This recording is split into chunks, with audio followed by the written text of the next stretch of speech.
What is good, guys? We're back for another tip video. In today's episode, we're actually going to be looking at the special teams aspect of the game and field coverage on these kickoffs and kickoff coverage in general, and what kicks are the best to use, what are some of the pros and the cons to some of the kicks, and things like that.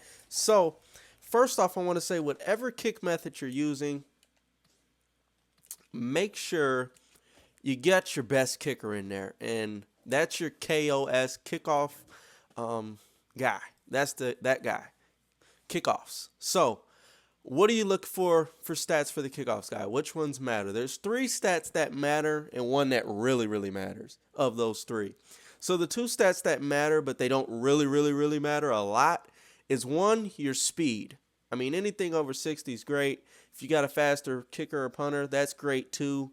Not a huge importance, but it can be helpful, you know, if you got to get a shoelace tackle or something like that. You know, speed and acceleration and, you know, these types of physical attributes are nice. Next thing I'll say is probably tackling. Again, not one that matters a whole lot, but if you got a guy in there that has a little bit better tackling, like a 30 as opposed to a 15, you know, that's always a extra bonus.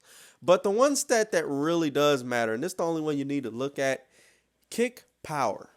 Okay, the higher the better. No matter what kick method you're using, no matter what style of method you're using for kickoffs, the kick power, the highest one is the best. Now, this may not be true for onside kicks, but as far as anything else goes, the highest kick power is the best option. So that's first and foremost. Now, here's a couple methods that you guys use already.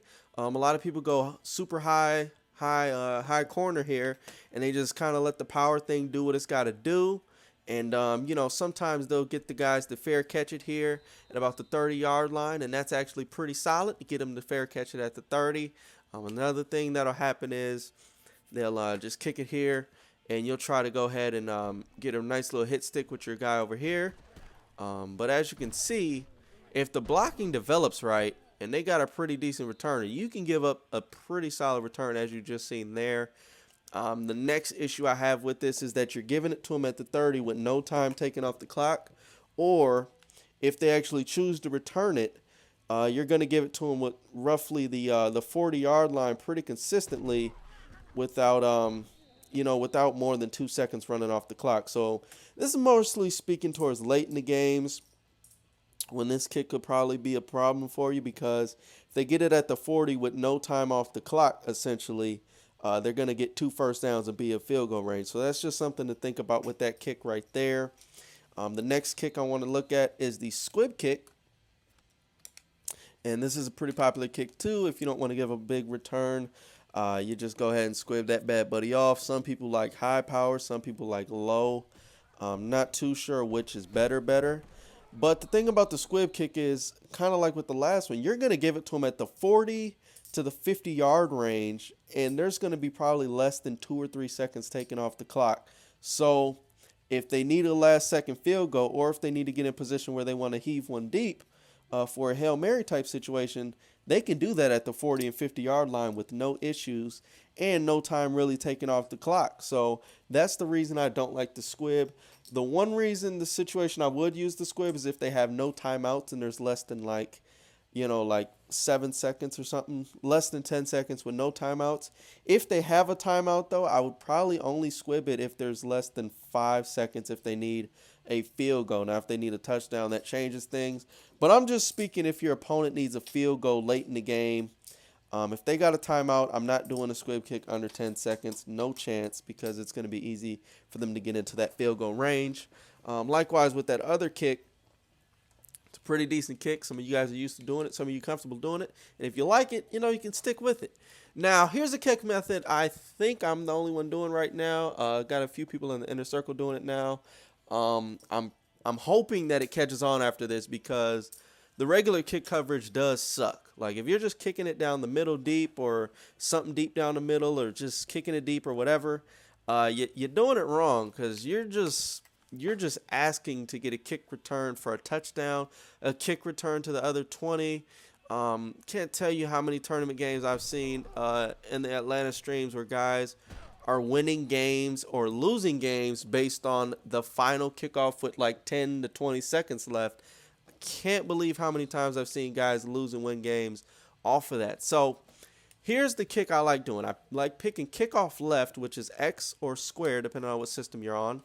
I push the meter all the way to the left, or the arrow or bar or whatever you want to call it, the arrow, kick arrow, all the way to the left. That's the first part. The next part is to kick a full kick, power kick, or try to get as close to full as possible. That's part 2. The third part of this kick is to actually user the kickoff guy and bring him all the way to this right sideline. And what this is going to do is basically force your opponent to run towards that right sideline. I'll show you what happens when they try to go left. But when they try to go to that right sideline, you're going to take away that blocker, and then after they block shed, you're going to usually get that tackle right there. Usually the spot they're going to get hit at, if you get a good kickoff how you're supposed to, usually you're going to hit them in the 15 to 30 yard range, somewhere in that area right there. It's usually where you end up getting your tackle at. This time we get them at the 20. It's kind of hard to do this with 2 controls. I understand that. You guys are probably saying, where's the user sticks and the jukes and those types of things. I can tell you from experience, I haven't had this kick ran back on me yet. So you go with the full power and make sure you're bringing the kickoff guy all the way to the sideline. So right after you kick it, as soon as you kick it, this guy should be taken off towards the sideline. I'm just saying sprint. Just sprint towards the sideline and essentially hold containment. You're playing 28's actual real-life role, which is to contain the outside. That is now your role. You're replacing him, and you're going to contain that outside over there. And then the reason we pick kickoff left is essentially just to free up our guys there on the left side of the screen if they try to break it back. So what I'm talking about here is if they try to break it back here, we get 1 free rusher, and we got those guys block shedding. And then even if they get past all those guys, you should still have your kicker over there.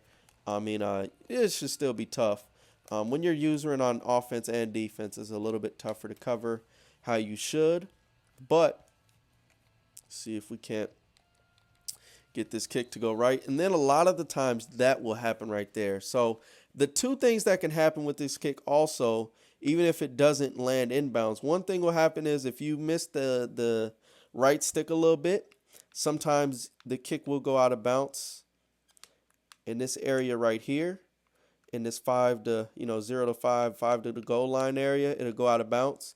A lot of times though, it'll go from the this goal line area here towards this goal line, or middle of the end zone, somewhere in there, and it'll just be a touchback. So if you get that touchback, that's a huge bonus. If you give up the 40, if you get that penalty, that's actually a big negative, because that's the negative issues you have with the other kicks, is that you're giving it to them at the 40 with no time taken off the clock, which is why you don't want to do that.